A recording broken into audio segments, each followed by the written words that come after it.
Today, the US dollar accounts for about 62% of global debt, about 56% of international loans, almost 44% of foreign exchange turnover, and nearly 63% of foreign exchange reserves. No other currency comes even close.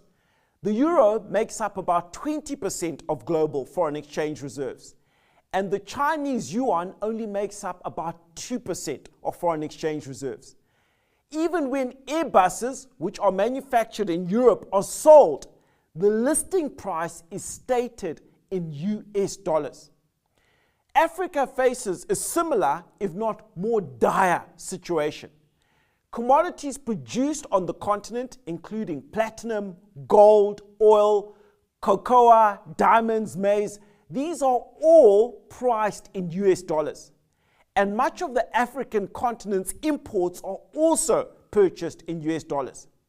We are totally tethered to the US dollar in order for us to engage in international trade and commerce. Now, China has pledged to make its currency more widely used to match its growing prominence as an economic superpower.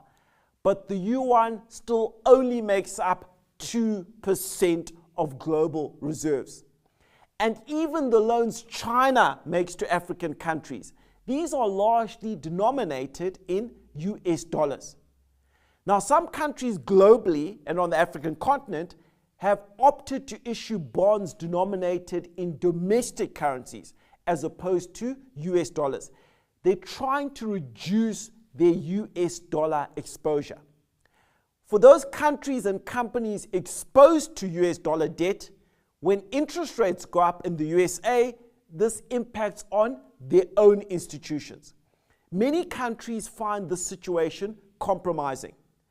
The president of the EU Commission has publicly called for initiatives to boost the euro, to try and get the euro to be an alternative currency.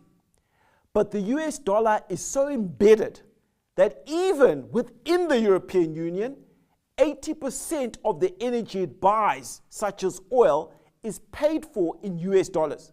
But only 2% of these imports come from America.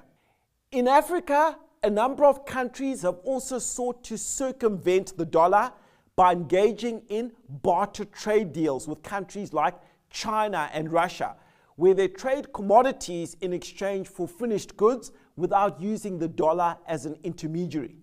These efforts are not only minuscule as a percentage of international trade, they're also limited to bilateral government agreements, with almost all other trade continuing via the mighty US dollar.